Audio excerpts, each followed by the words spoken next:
Ke bawah Duli Yang Maha Mulia Paduka Seri Baginda Sultan Haji Hassan Al-Bolkiah Muizzuddin Wad Daulah, Ibni Almarhum Sultan Haji Omar Ali Saifuddin Sa'adul Khairuddin, Sultan dan Yang di-Pertuan Negara Brunei Darussalam telah berkenan menghantar titah-titah perutusan takziah kepada Tuan Yang Terutama Datuk Laila Utama Joko Widodo, Presiden Republik Indonesia, Kerajaan dan Rakyat Republik Indonesia. Dan juga kepada Tuan Yang Terutama Presiden Francisco Guterres Luolo, Presiden Demokratik Republik Timur Leste. Dan Tuan Yang Terutama Taur Matan Ruak, Perdana Menteri Demokratik Republik Timur Leste, Kerajaan dan Rakyat Demokratik Republik Timur Leste berikutan dengan kejadian banjir kilat dan tanah runtuh akibat dari taufan seroja yang berlaku baru-baru ini yang mengakibatkan kehilangan nyawa dan kerosakan harta benda.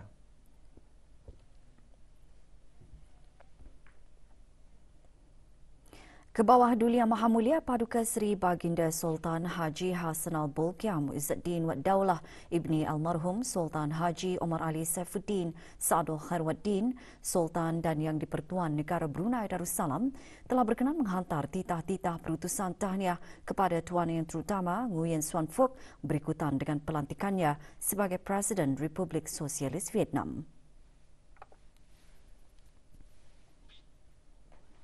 Dan juga kepada Tuan Yang Terutama Pham Minh Chinh berikutan dengan pelantikannya sebagai Perdana Menteri Republik Sosialis Vietnam.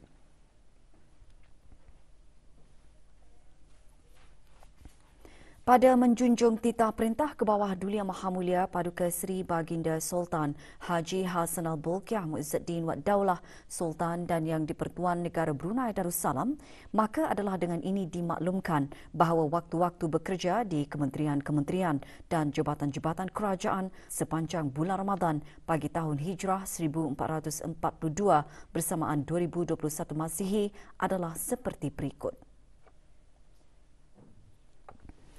Hari Isnin hingga Khamis dan hari Sabtu bermula pukul 8 pagi hingga 2 petang. Bagi kementerian-kementerian dan jabatan-jabatan yang bertugas pada hari Jumaat, waktu bertugas ialah pukul 8 pagi hingga 11.30 pagi. Sementara pekerja-pekerja bergaji hari pula, masa bekerja hendaklah dikurangkan 1 jam dari waktu-waktu bekerja biasa, sementara penentuan memulakan kerja terserah kepada budi bicara kementerian atau jabatan masing-masing. Satu lagi kes import baru jangkitan COVID-19 dicatatkan di negara ini. 12 orang lelaki dan 2 orang perempuan berumur dalam lingkungan 26 ke 53 tahun ditahan dalam operasi yang dijalankan oleh Biro Kawalan Narkotik. Ikuti bahan berita mengenainya selepas ini. Teruskan bersama kami.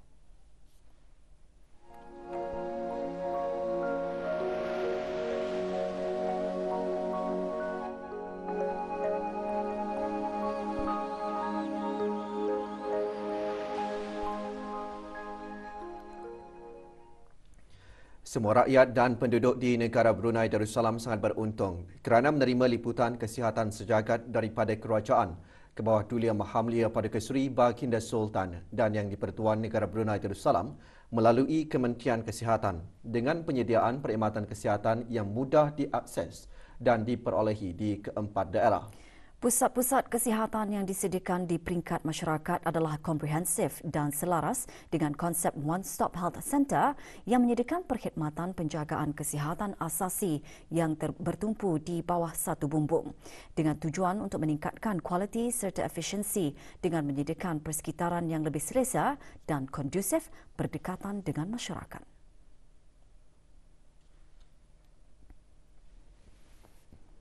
Penjagaan kesihatan asasi mempunyai peranan yang sangat penting dalam liputan kesihatan sejagat dan juga dalam penjagaan kesihatan secara menyeluruh atau holistik kerana penjagaan kesihatan asasi merangkumi keperluan kesihatan seseorang individu bagi sepanjang hayat, iaitu dari sebelum kelahiran lagi, semasa kecil, sesudah dewasa dan sehinggalah ke hujung hayat.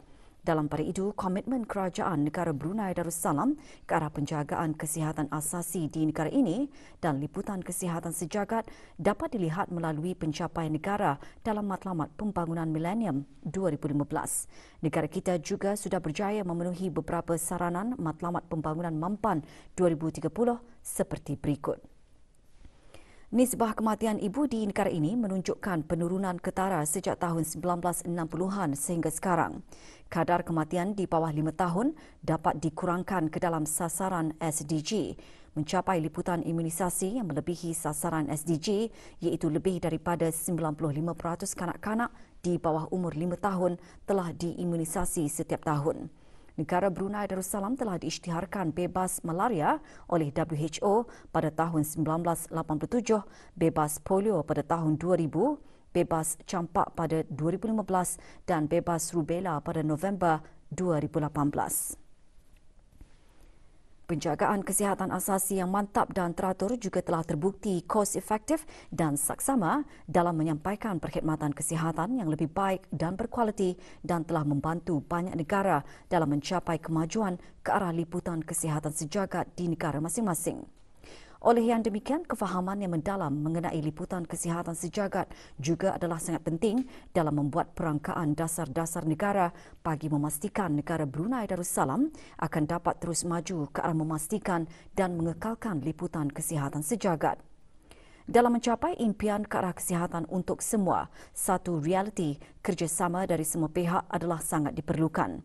Kita memerlukan individu dan masyarakat yang mendapat akses kepada perkhidmatan untuk bertanggungjawab dalam menjaga kesihatan mereka mahupun ahli keluarga mereka, ahli profesional dan pekerja kesihatan yang mempunyai kemahiran untuk memberikan perkhidmatan yang berkualiti bersandarkan pada keperluan khusus masyarakat masing-masing atau people-centered care dan pada perangka dasar untuk lebih bijak dan komited dalam melaburkan perbelanjaan dalam pemberian penjagaan kesihatan asasi.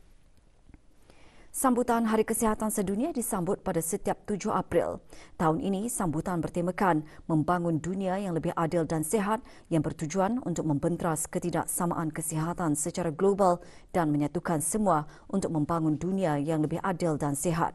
Sambutan kali ini memberi tumpuan kepada aspek-aspek berkaitan dengan equity dan perpaduan dan menggunakan whole of government approach bagi menangani halangan terhadap akses kepada penjagaan dan perkhidmatan kesihatan dengan meningkatkan pelaburan kepada penjagaan kesihatan asasi. Sementara itu, satu kes import baharu jangkitan COVID-19 dilaporkan hari ini. Dalam siaran akhbar Kementerian Kesihatan mengenai situasi terkini jangkitan COVID-19 di negara Brunei Darussalam melaporkan 14 kes aktif masih dirawat di Pusat Pengasingan Kebangsaan dan kesemua kes yang sedang dirawat di pusat berkenaan adalah dalam keadaan baik. Kes 215 ialah seorang perempuan berumur 30 tahun yang tiba di negara ini dari Bangkok melalui Kuala Lumpur pada 24 Mac 2021. Penyiasatan dan pengesalan kontak mendapati satu kontak terdekat bagi kes ini yang mana ujian awal telah menunjukkan kontak ini negatif bagi virus SARS-CoV-2. Sementara itu, jumlah keseluruhan kes jangkitan di negara ini 215, manakala jumlah keseluruhan kes sembuh adalah 198. Kes terakhir jangkitan tempatan COVID-19 dilaporkan pada 6 Mei 2020, manakala jumlah kes import sejak kes jangkitan terakhir tempatan dilaporkan sebanyak 74 kes. 554 orang sedang menjalani pengasingan diri mandatri, 16,230 orang menamatkan pengasingan diri mandatri sejak Mac 2020. Manakala 223 sampel ujian virus SARS-CoV-2 telah dilaksanakan, menjadikan jumlah keseluruhan ujian makmal yang dijalankan sejak Januari 2020 kepada 116,038. Maklumat lanjut dan perkembangan terkini layari laman sesawang Kementerian Kesihatan dan talian kesihatan 148. Kementerian Kesihatan ingin maklumkan orang ramai mengenai situasi vaksin Oxford AstraZeneca yang digunakan di kesemua pusat-pusat vaksinasi bagi program vaksinasi kebangsaan bagi COVID-19 yang bermula pada 3 April 2021. Jawatankuasa Teknikal Vaksin COVID-19 telah memantau laporan di beberapa buah negara luar mengenai kes pembekuan darah yang berlaku berkaitan jumlah platelet yang rendah berlaku kepada individu-individu yang menerima vaksin COVID-19 AstraZeneca. Beberapa negara telah melaporkan kes yang jarang berlaku ini melibatkan individu berusia muda. Setakat ini di United Kingdom, kesan adverse ini dilaporkan dalam kira-kira 30 kes daripada 27 juta dos yang diberikan. Kejadian ini juga boleh berlaku secara semula jadi.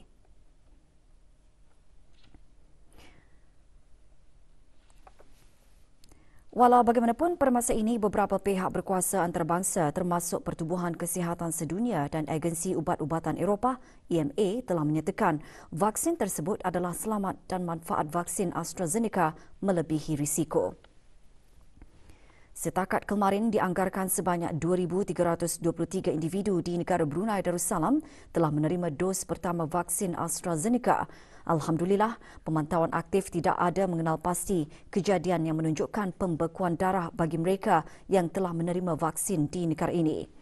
Kementerian Kesihatan sangat mengutamakan keselamatan program vaksinasi. Oleh itu, Jawatankuasa Teknikal Vaksin COVID-19 akan melakukan kajian atau review lebih lanjut terhadap data yang ada untuk memastikan keselamatan vaksin AstraZeneca.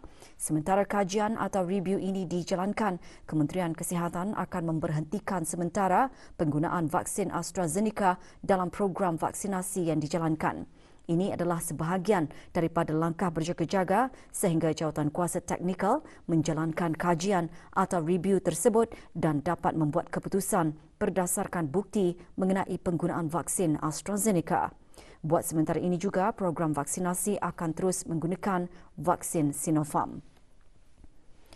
Orang ramai yang telah diberikan suntikan vaksin AstraZeneca dinasihatkan tidak merasa cemas atau risau. Pemantauan berterusan terhadap kejadian adverse berikutan imunisasi AEFI akan dijalankan. Individu yang telah menerima vaksin AstraZeneca dan kemudian mengalami sesak nafas, sakit dada, bengkak kaki, sakit perut yang berterusan, sakit kepala yang teruk atau berterusan atau penglihatan kabur setelah vaksinasi atau yang mengalami lebam kulit selain daripada tempat suntikan vaksin setelah beberapa hari perlu mendapatkan rawatan perubatan dengan segera. Kementerian Kesihatan menjangkakan pemberhentian ini hanya buat sementara sahaja sambil menunggu kajian dan penelitian semula oleh Jawatankuasa Teknikal yang berdasarkan penemuan dari Agensi Pengawal Seliaan Antarabangsa. Kementerian Kesihatan menekankan langkah ini hanya sebagai langkah berjaga-jaga dan akan memaklumkan kepada orang ramai bagi sebarang perkembangan terkini mengenai isu ini. Maklumat lanjut, layari laman sesawang Kementerian Kesihatan di www.moh.gov.pn atau hubungi talian Nasihat Kesihatan 148 semasa waktu pejabat. Jawatankuasa Teknikal Vaksin COVID-19 masih memantau beberapa banyak maklumat melalui dari maklum balas orang ramai serta profesional penjagaan kesihatan mengenai potensi simptom yang mungkin berkaitan dengan vaksin COVID-19 AstraZeneca.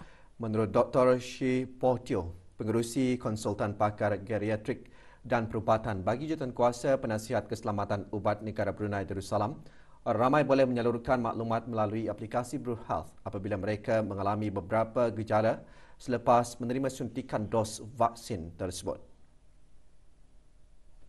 So what happens is we have three prongs. One is BruHealth. So the public will mention to us if there's any symptoms or concerns and we'll monitor that. Healthcare professionals, if they think something is possibly triggered by the vaccine, we will take note of that and submit to WHO. The third thing is, even if a clinician doesn't report to us, we will monitor the baseline rates of these conditions. In addition, we're also keeping in touch with a few of the international regulatory bodies. We're monitoring the situation. So if there's any hint of any uncertainty or safety signal which is identified internationally, like the European Medicines Regulatory Authority or UK, we will also take note and will monitor that situation. Sementara itu, Dr. Justin Wong, pakar kesihatan awam bahagian kawalan penyakit menjelaskan vaksin tersebut secara keseluruhan adalah selamat dan berkesan. Menurutnya lagi, kesan sampingan vaksin AstraZeneca yang biasa dialami oleh mereka yang menerima suntikan tersebut. So, for example, if you have severe persistent headaches or you have problems with vision, right? These are the things that we want people to check out. And I think people will have seen, so for example, some of the reports on the AstraZeneca vaccine, which we put a temporary, and I want to reassure people that it's temporary pause so far, that there are certain side effects that we perhaps want to take a little bit more seriously. Certain symptoms. 14 orang lagi ditahan dalam operasi Bullseye yang dijalankan oleh Biro Kawalan Narkotik BKN di 4 lokasi berlainan di daerah Belait pada 2 April lalu. Kesemua mereka yang ditahan terdiri daripada 12 orang lelaki dan 2 orang perempuan berumur dalam lingkungan 26 ke 53 tahun. Seorang daripadanya penduduk tetap, selebihnya warga tempatan.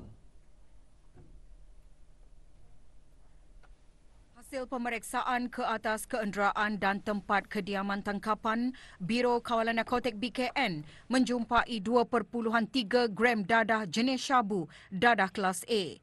Walaupun jumlah dadah kali ini tidak signifikan, namun serbuan bertujuan untuk menumpaskan aktiviti pengedaran yang diketahui adalah rangkaian bisnes keluarga berkaitan dengan tangkapan awal operasi yang sama baru-baru ini. Mereka juga mengaburi mata pihak berkuasa dengan aktiviti penangkapan dan penjualan ikan di samping menjalankan pengedaran dadah haram di daerah Belait. Turut dirampas peralatan untuk menghisap dadah serta beberapa buah telefon bimbit dan 3 buah kereta yang dipercayai hasil daripada aktiviti pengedaran dadah. Tangkapan-tangkapan tersebut masih dalam siasatan di bawah kesalahan Seksyen 3A Akta Penyalahgunaan Dadah APD Penggal 27 iaitu atas kesalahan memiliki dadah terkawal bagi tujuan mengedar. Seksyen 3 Perintah Mendapatkan Kembali Aset Jenayah 2012 atas kesalahan pembersihan wang haram. Seksyen 6(A) APD Penggal 27 iaitu atas kesalahan memiliki dadah terkawal. Seksyen 6(B) APD Penggal 27 iaitu atas kesalahan memakan dadah terkawal. Seksyen 7 APD Penggal 27 iaitu atas kesalahan memiliki alat perkakas yang digunakan untuk memakan dadah terkawal dan Seksyen 10 APD Penggal 27 iaitu atas kesalahan bersubahat. BKN mengingatkan pihaknya akan terus memburu dan menangkap mana-mana individu yang terlibat dalam jaringan sindiket keluarga pengedar yang tertangkap sebelum ini. BKN juga memberi amaran kepada orang awam bahawa melibatkan diri dalam tindakan melindungi mana-mana individu terlibat dalam jenayah dadah adalah satu kesalahan di sisi undang-undang dan juga boleh didakwa di mahkamah bersama-sama suspek yang terlibat. Kementerian Hal Ehwal Agama petang tadi mengadakan majlis tahlil bagi almarhum Sultan Haji Omar Ali Saifuddin Sa'adul Khairwaddin, almarhumah Duli Raja Isteri Pengiran Anak Damit dan almarhum Dulian Teramat Mulia Paduka Seri Pengiran Muda Haji Abdul Azim. Majlis berlangsung di Kementerian Hal Ehwal Agama. Hadir yang berhormat Pihin Udana Khatib Datuk Paduka Seri Setia, Ustaz Haji Awang Badarudin bin Pengarah Datuk Paduka Haji Othman, Menteri Hal Ehwal Agama. Majlis dimulakan dengan sembahyang fardu asar berjemaah diikuti dengan bacaan surah Yasin, tahlil dan doa arwah. Juga hadir Pengiran Datuk Seri Paduka Haji Bahrum bin Pengiran Haji Bahar, Timbalan Menteri Hal Ehwal Agama.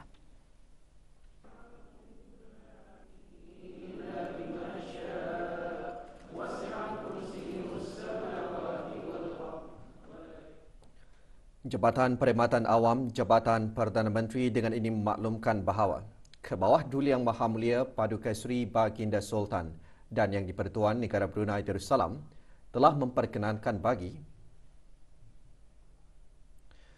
Yang Mulia Awang Haji Saleh bin Haji Abdul Karim, Penolong Pengarah Saliran dan Pembentungan di Jabatan Kerja Raya, dinaikkan pangkat sebagai Pengarah Saliran dan Pembentungan di Jabatan Kerja Raya Kementerian Pembangunan.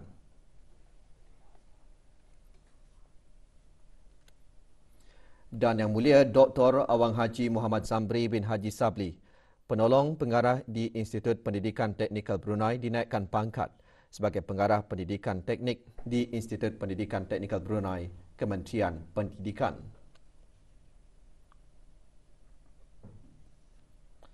Tarikh lantikan pegawai-pegawai berkenaan mula berkuat kuasa pada 19 Januari 2021.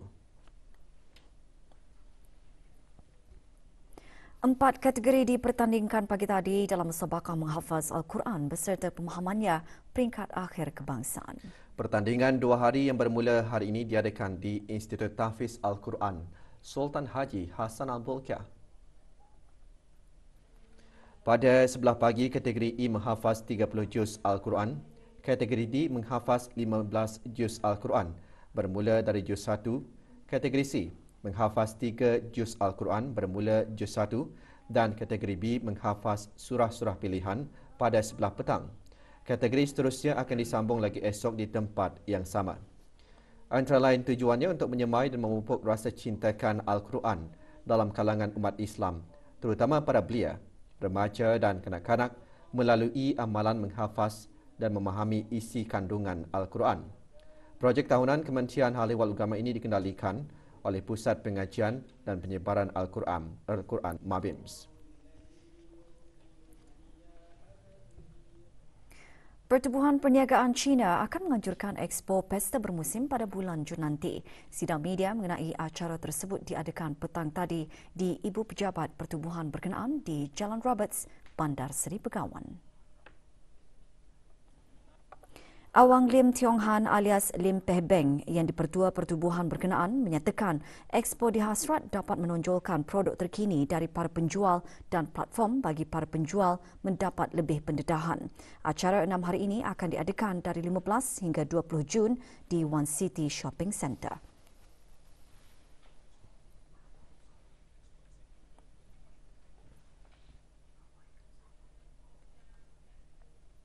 Pelbagai jenis ikan segar dan produk-produk makanan laut hasil dari perindustrian perikanan boleh didapati pada harga berpatutan semasa Mini Karnival Perikanan 2021.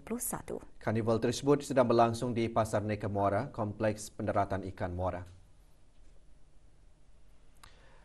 Karnival Perikanan menyediakan platform bagi menampilkan produk-produk perusahaan kecil dan sederhana serta daripada Majlis Perundingan Kampung.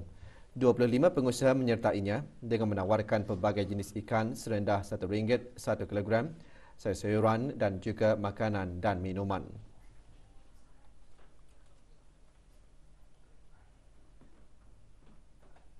Highest in demand now is tuna, basong also, but because most of our catch is mostly in demand, so when we sell it in the port, it's first come first serve basis.